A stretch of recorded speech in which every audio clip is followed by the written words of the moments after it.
Thank you. Okay, so we talked this morning about you coming from Oklahoma, your Yes. hometown, your home state. Tell us about that.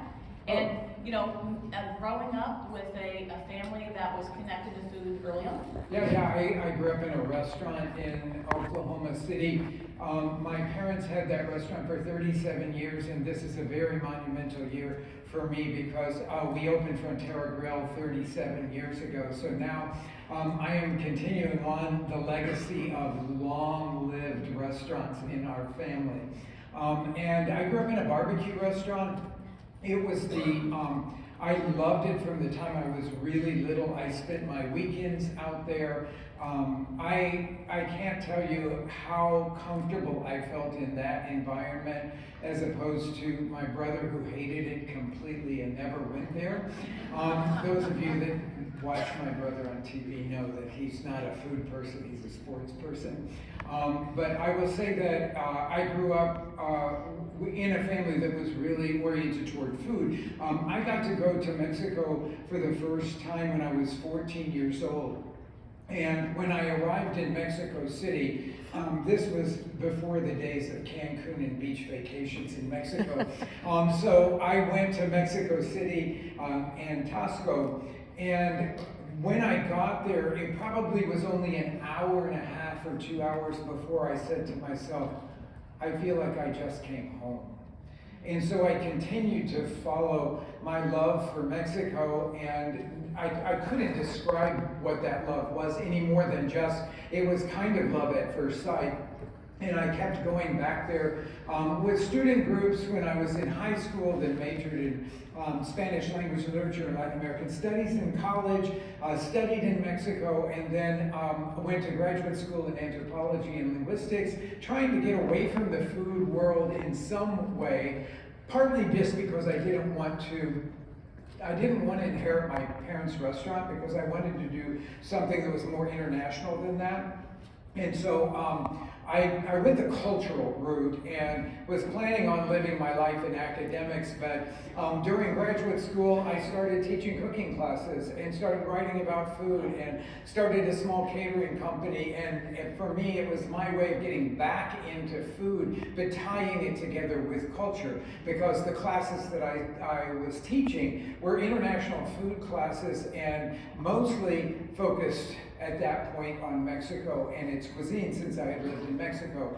After I married my wife, we moved to Mexico and lived there for 5 years, doing the research for our first cookbook, Authentic Mexican, that came out the same day our restaurant opened. I don't think you could ever plan that, but it actually happened just by circumstance. And so we were launched into the world of having this cookbook that showed this extensive research that we had done. We went to every single state in the Mexican Republic. I never finished my PhD, and so that's really my PhD dissertation. I will say that as a sort of aside, because it was not written for an academic panel to judge its quality, but to the general public to judge its quality. And people were really taken with that, as well as the fact that our restaurant was really focusing on the real foods of Mexico, not Tex-Mex or Americanized Mexican food at all. So that is what, but I will say one thing that is really important to sort of underscore, because you folks are all in farming, and that is that I had learned one really big lesson living in Mexico, and that was where there was the best agriculture, there was the best cuisine. And our country, back in the 70s and 80s, was taking a turn. You know, we had, during the 50s and 60s, everything had become processed food and frozen food and all that sort of stuff. We were headed down a path that is not, I believe, the right path to go on. But in the 70s and 80s, there was a movement to go back to real food and people cooking more at home and relying less on the TV dinners that I was nourished with a lot growing up. And so I moved to Mexico with this sort of an understanding about that there were people in California, say, like the Alice Water Chez Panisse, and those people that were rediscovering local agriculture and putting it on a pedestal in their restaurants. And so I had read about that, I hadn't experienced myself, but when I moved to Mexico, I found it. It was there, and it wasn't something that had gone away and was rediscovered. It had been there all the time. And so wherever I went in Mexico that had good agriculture, I would find complex cuisine, restaurants doing really interesting things, great home cooks. And in the places that didn't have much agriculture, it was kind of a wasteland. And so when I came back to Chicago, and I decided to settle in Chicago, or I'm going to say I came to Chicago.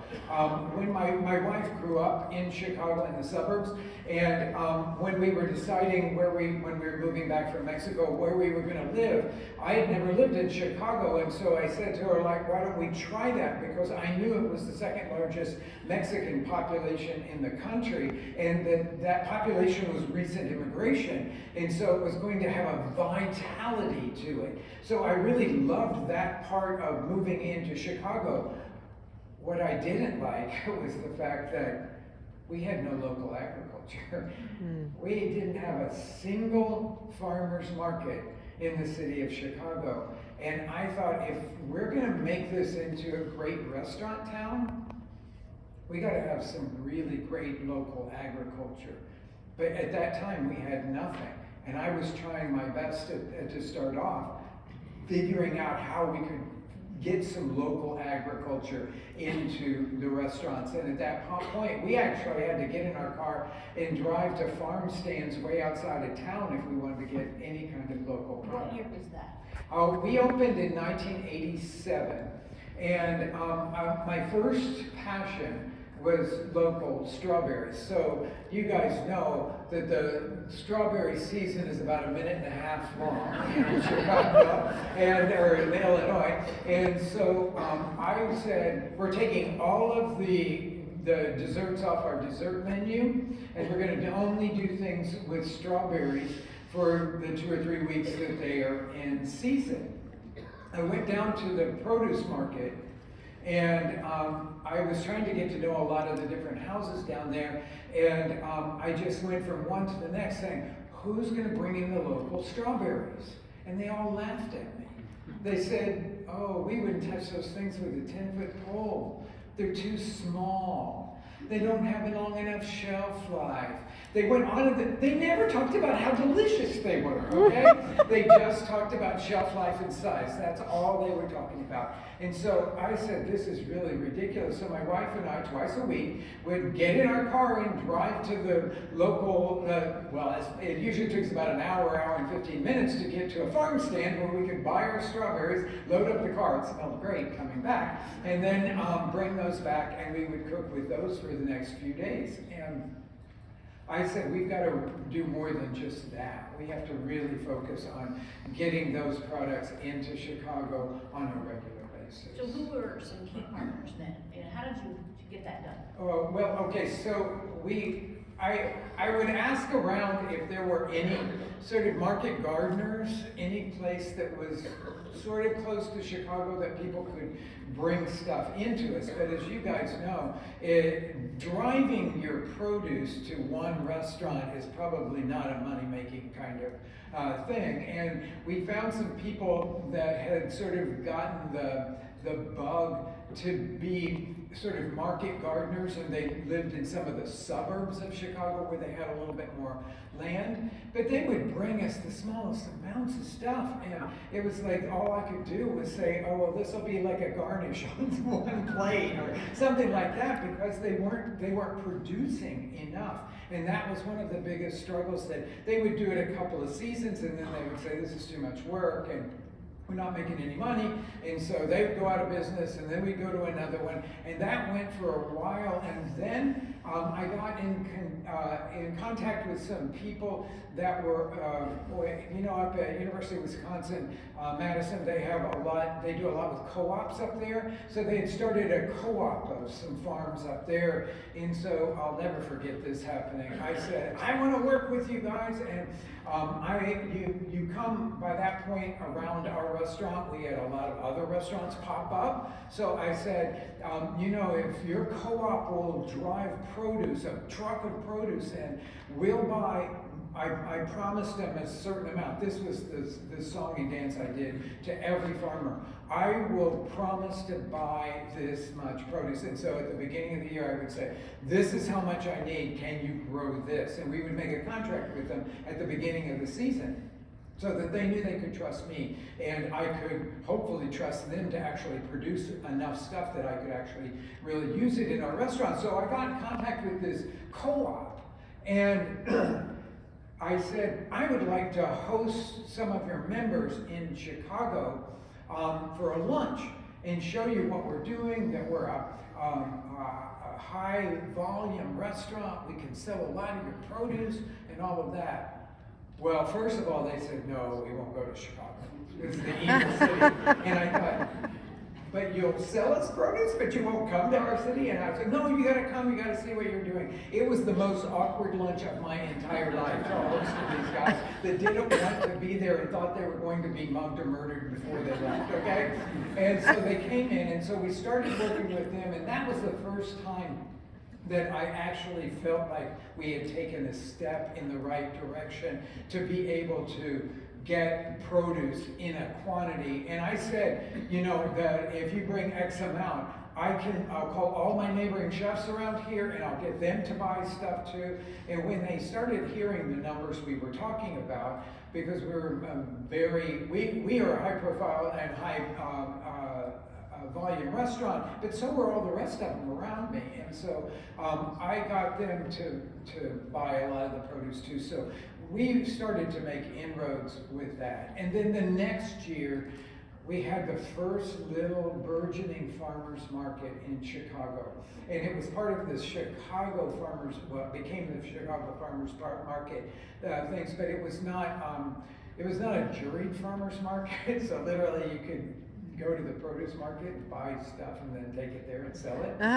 So it was a little frightening to me. But I got to know some farmers there that were actually producing a bunch, and so I started buying more from them. It was the same as the guys from Wisconsin. They didn't trust me at all, so they wouldn't set aside anything for me. I had to go down there and buy but I was buying wholesale, not wholesale, I was buying wholesale quantities, but I was getting it the same way that your average customer would.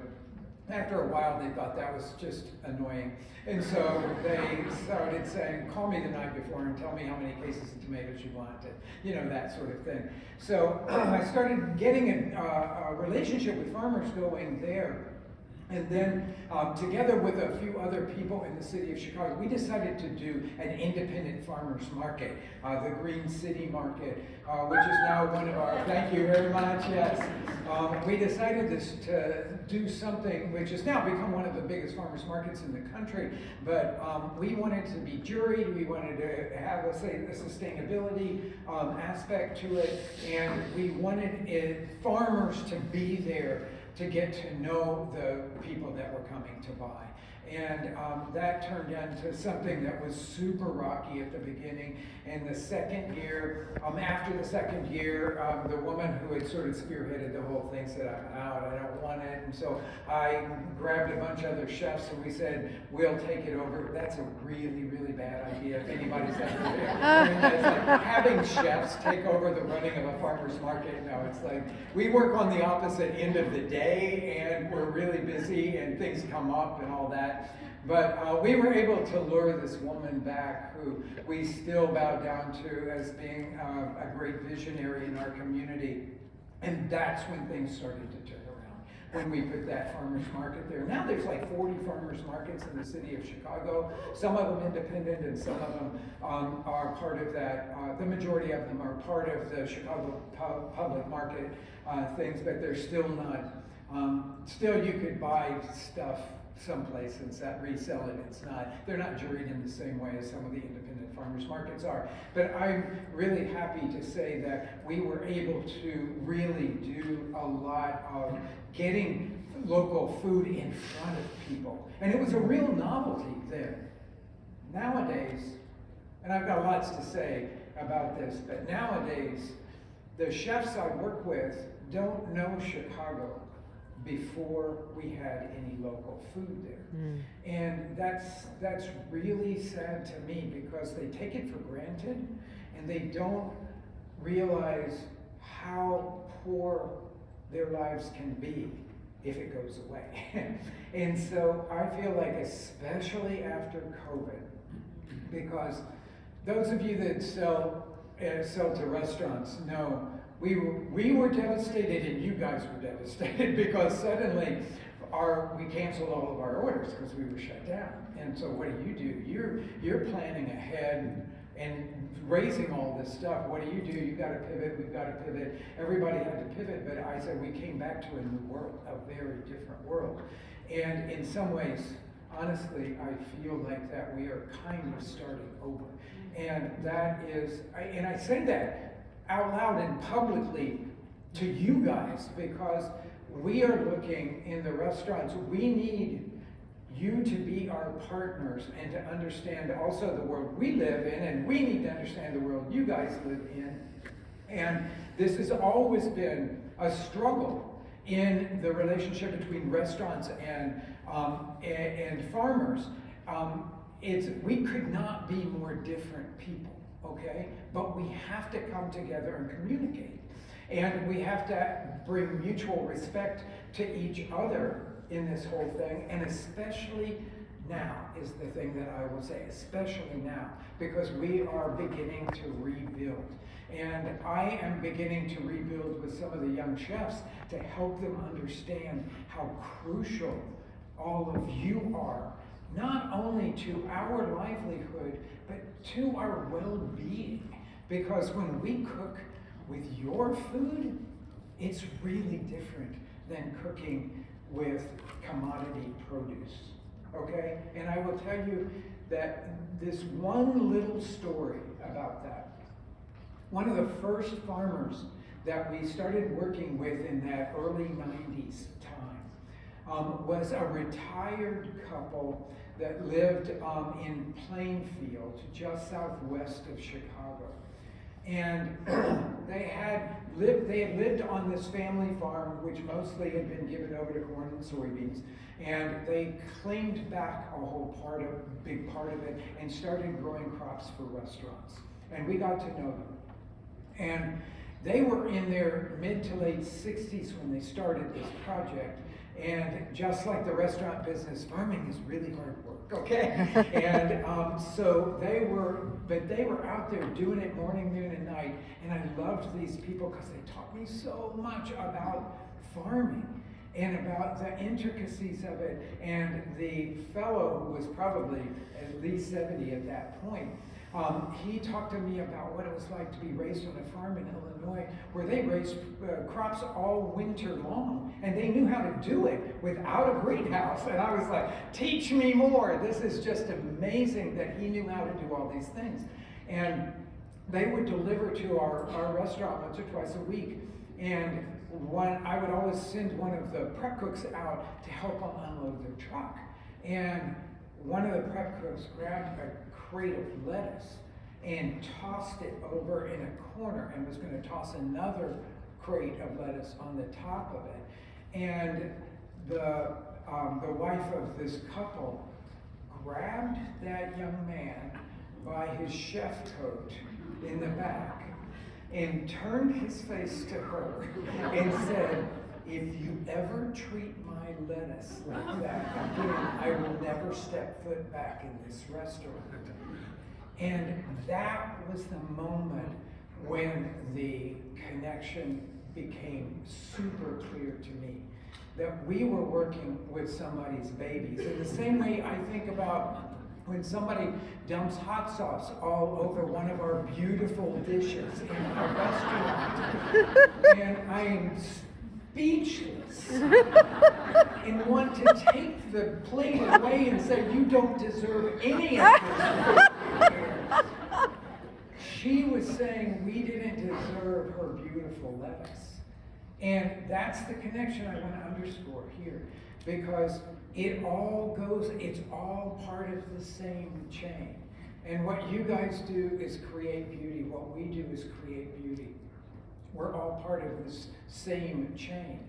And it's what I am sorry to say, a lot of the young chefs that have never grown up without this beauty don't appreciate in the same way that I do. Now, I know I sound like a super old guy when I say that, and I appreciate the fact that I can mentor some of these young cooks, but there's only one way to get to know what it's like to not have it, and that's to not have it. And I will tell you, during COVID, we went back to that. We didn't have any of your beautiful stuff to work with, and I felt like that we were missing something very critical in who we are. Now, all of that sort of goes together to talk about the Frontera Farmer Foundation, if I may jump into that. So what we were having trouble with was the small family farms that we were buying from, with them producing enough food for us. And we would say, okay, so, you know, we need 100 pounds of potatoes a week during this period of time.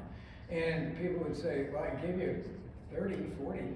But that's as much as people could do. So what happened once was that a fellow came to sell, in the middle of the winter, to sell his hoop house spinach to us. And we were buying something else from this guy.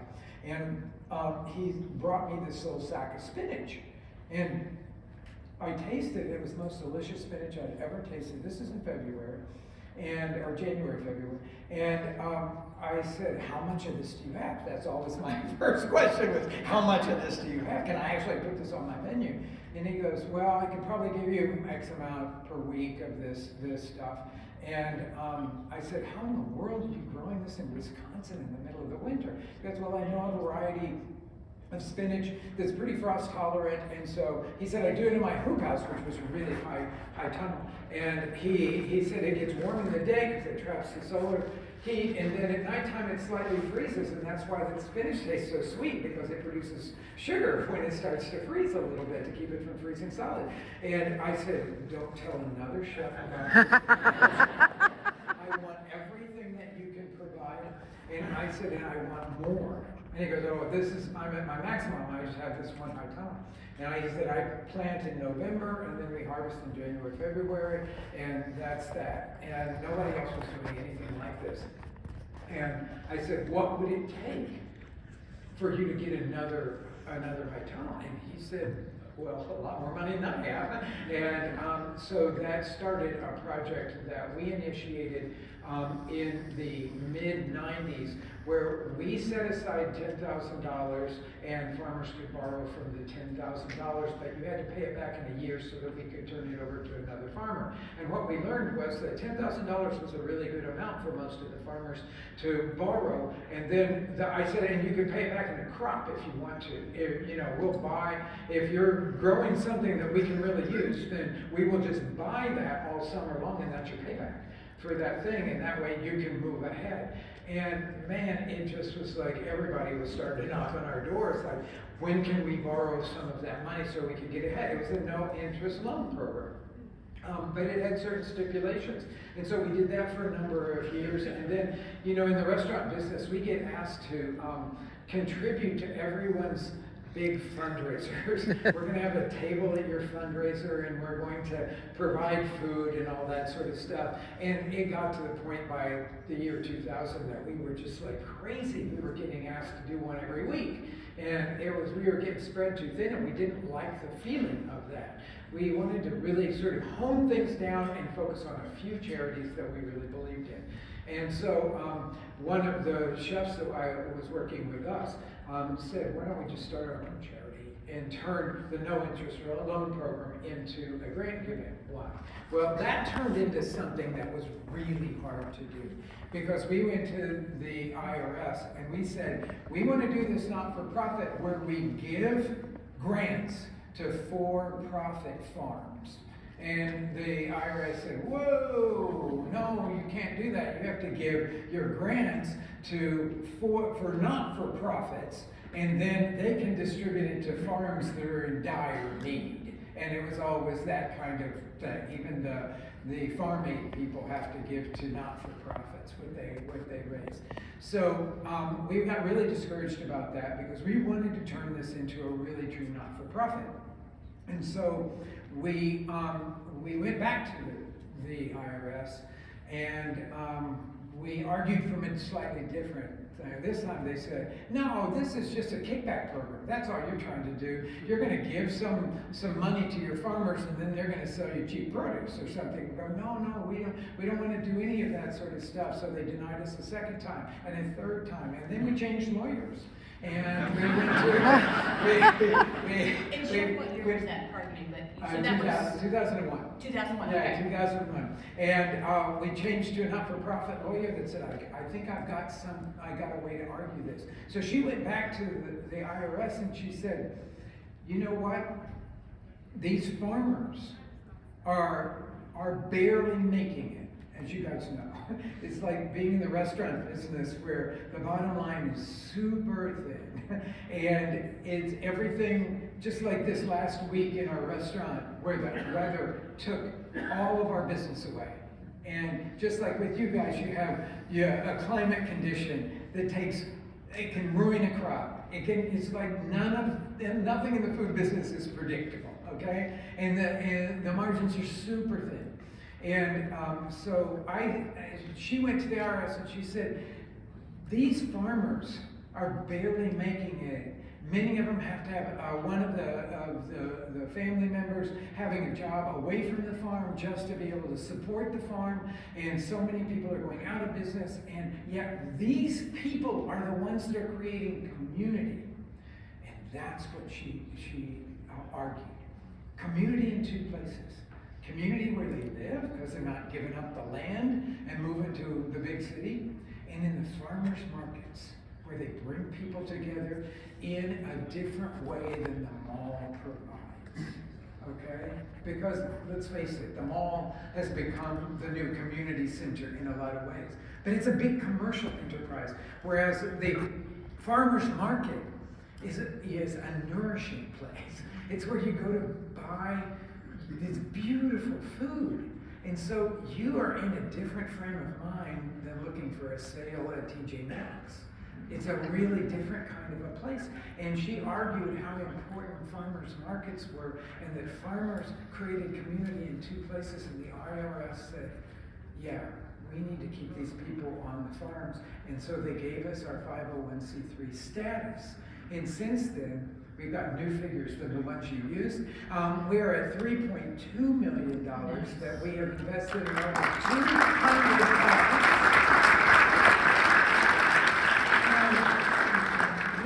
we invest in capital improvements, but that's a wide range of things.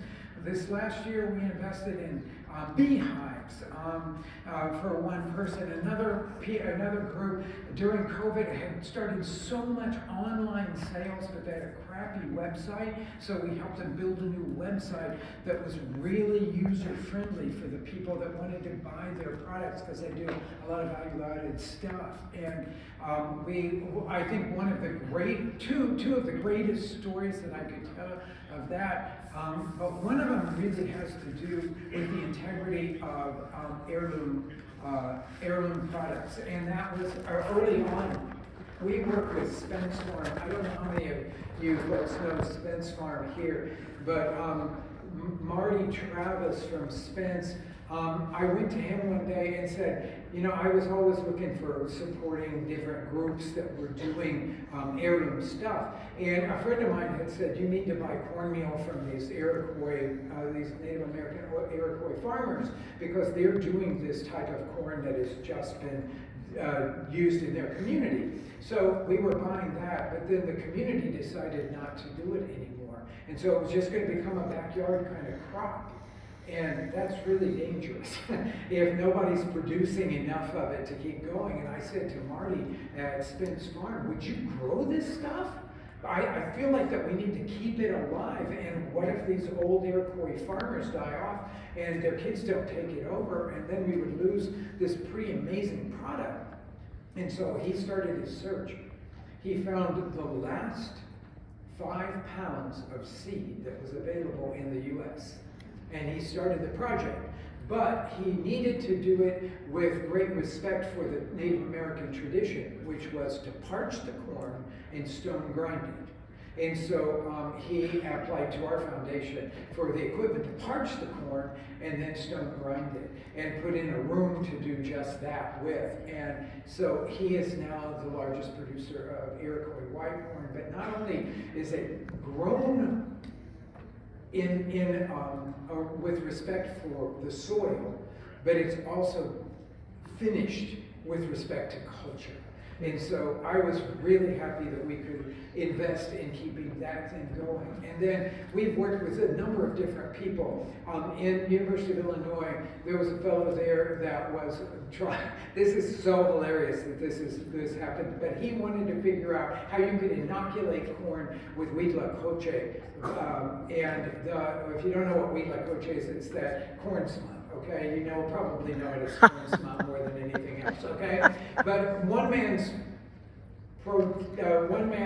poison is another man's sort of lauded thing. And in Mexico, wheat la coche is super highly prized.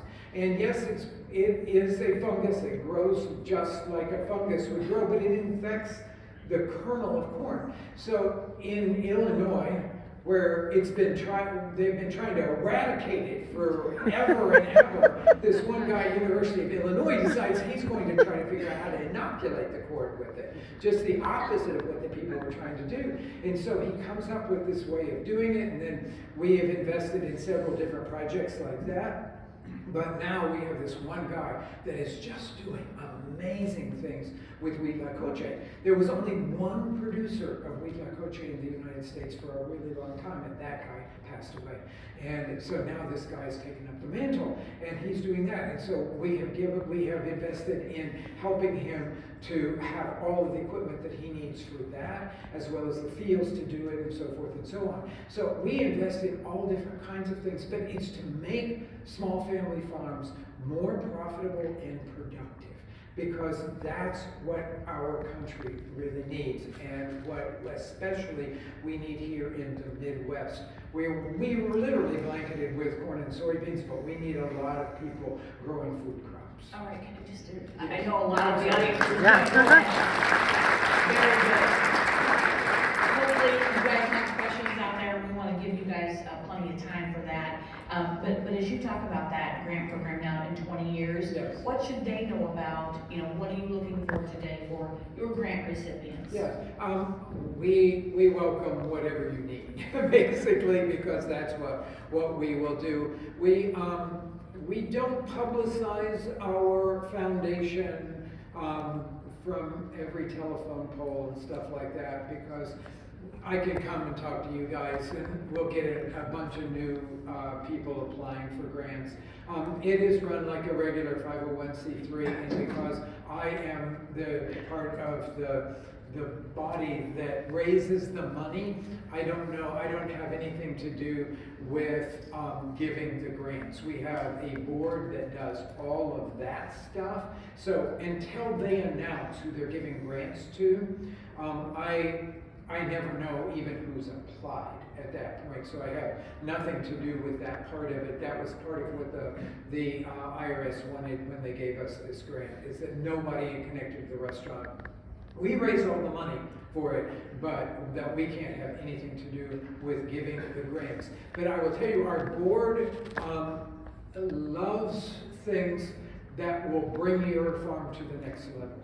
And that could be anything. In the beginning, it was all hoop houses. It was like everybody needed hoop houses because everyone needed to extend their seasons.